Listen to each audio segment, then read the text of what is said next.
ચાલો જોઈ લે કે ભાઈ એવું તો ટેસ્ટી શું બનાવ્યું છે કે જેની હું આટલી બધી ફેન થઈ ગઈ છું ફ્રેન્ડ્સ. ખરેખર એકદમ સુપર રેસીપી બનીને તૈયાર થઈ છે. એકવાર ફ્રેન્ડ્સ તમે 100% હું ગેરંટી સાથે કહી શકું છું કે એકવાર તમે ઉકળતા પાણીની અંદર ચણાનો લોટ નાખી બાફીને આ ટેસ્ટી રેસીપી બનાવી જુઓ અને ત્યારબાદ મને કહેજો કે જે આ રેસીપી છે કેટલી ટેસ્ટી બનીને તૈયાર થઈ છે. વાવ, ખરેખર એકદમ સુપર લાગે છે ફ્રેન્ડ્સ. ઉકળતા પાણીની અંદર ટામેટા, ડુંગળી, મરચાં, લસણ નાખી થોડોક ચણાનો લોટ નાખી દો અને ત્યારબાદ જુઓ કમાલ. તો ચાલો જોઈ લઈએ કે બા કઈ રીતે બનાવે છે.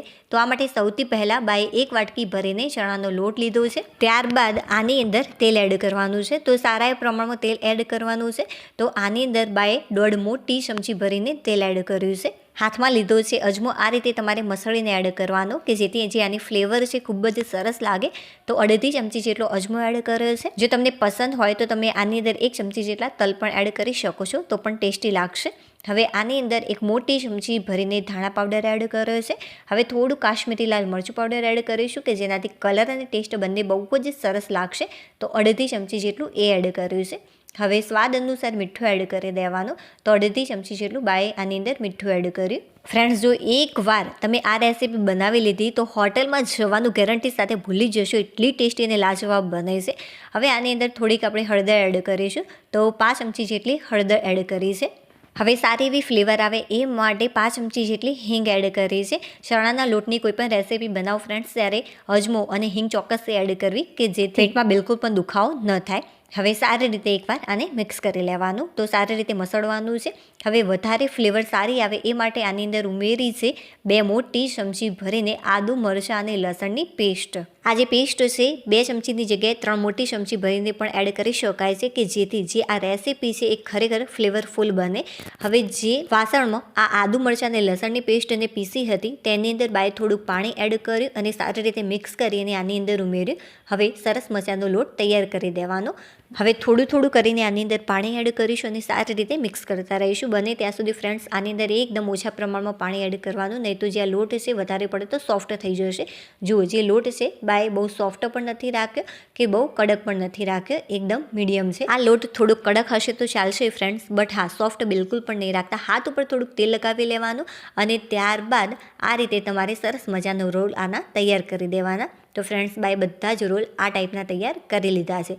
જે રીતે ફ્રેન્ડ્સ હું તમને શીખવાડી રહી છું, જો તમે પ્રોપર રીત એ રીતે ફોલો કરશો તો પહેલી વારમાં એકદમ પરફેક્ટ જ બનીને આ રેસીપી તૈયાર થશે. આ રોલ ફ્રેન્ડ્સ ફટાફટ બનીને તૈયાર થઈ જતા હોય છે, બટ હા તમારે થોડુંક તેલ લગાવી દેવાનું જેથી બિલકુલ પણ ચીપકશે નહીં અને ફટાફટ આ રોલ બનીને તૈયાર થઈ જશે. જુઓ, આ ટાઈપના હલકા બબલ્સ આવા લાગે, પાણી ગરમ થઈ જાય ત્યારબાદ આની અંદર તીખા 2 લીલા મરચાં એડ કર્યા છે. જ્યારે આ રીતે ગરમ પાણીની અંદર મરચાં નાખવામાં આવે છે ત્યારે જે એની તીખાશ હોય છે ઓછી થઈ જતી હોય છે.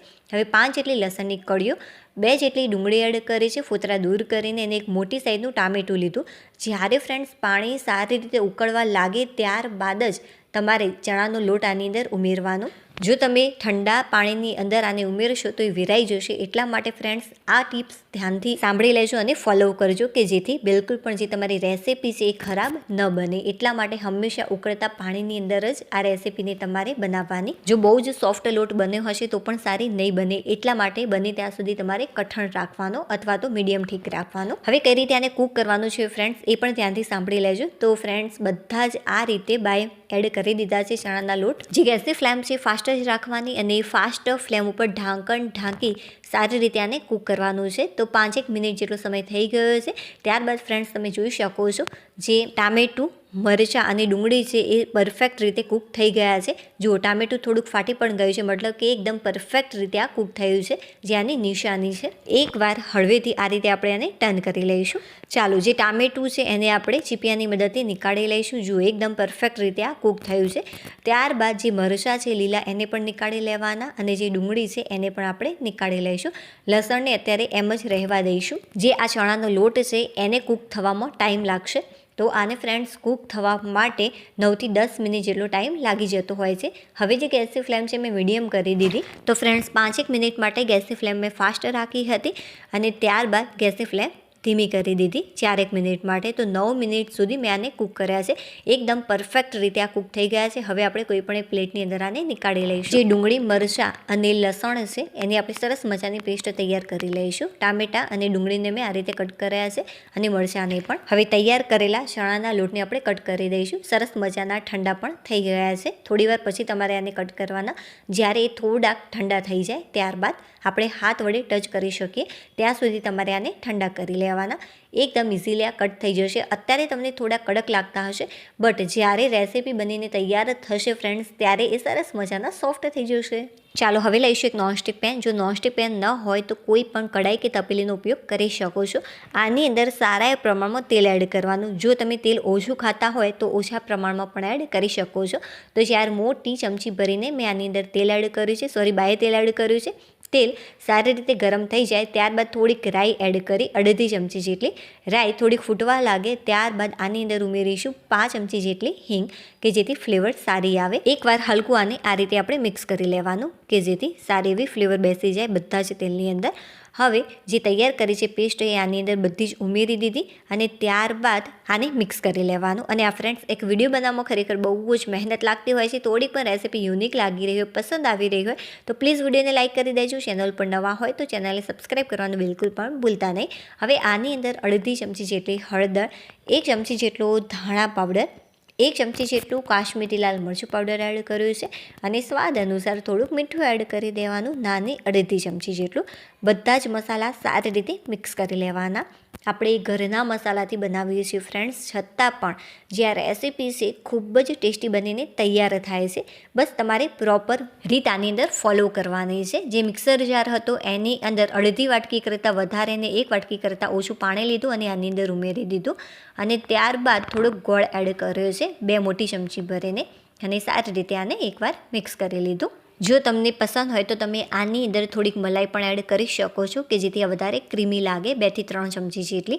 હવે આપણે આની અંદર એડ કરીશું જે તૈયાર કર્યા છે ઘટા ચણાના લોટના, એ આની અંદર ઉમેરી સારી રીતે એકવાર આને મિક્સ કરી લેવાનું. હવે સારી એવી ફ્લેવર આવે એ માટે આપણે એડ કરીશું 1 ચમચી જેટલો ગરમ મસાલો. જો તમારા ઘરે ગરમ મસાલાની જગ્યાએ પાવભાજીનો મસાલો હોય તો તે પણ તમે એડ કરી શકો છો, તો પણ એ ટેસ્ટી જ લાગશે.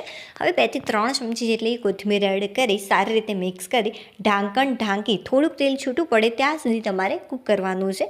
તો 1 મિનિટ માટે મેં આને કૂક કર્યું છે. તો ફ્રેન્ડ્સ, જો સરસ મજાનું ગટાનું શાક તૈયાર છે. તમે ચમચીની મદદથી ખાશો તો પણ ફ્રેન્ડ્સ બહુ જ સરસ લાગતું હોય છે. તમારે શાક રોટલી બનાવવાની પણ જરૂરિયાત નહીં રહે. ભાત સાથે બહુ જ સરસ લાગે છે અને એકલું પણ ખૂબ જ સરસ લાગે છે. વાહ ફ્રેન્ડ્સ, ખરેખર મને તો ખૂબ જ પસંદ આવી અને ઘરમાં બધા આ રેસીપી ખાઈને ખુશ થઈ ગયા. મને તો ચમચીની મદદથી ખાવાની મોજ પડી ગઈ ફ્રેન્ડ્સ, અને ચમચીની મદદથી બહુ જ બધું હું આ શાક ખાઈ ગઈ. ચાલો હવે આપણે ફરીથી મળીશું એક નવી ટેસ્ટી અને હેલ્ધી રેસીપી સાથે. જો વિડીયો સારો લાગ્યો હોય તો વિડીયોને ચોક્કસથી લાઇક કરી દેજો. બાય.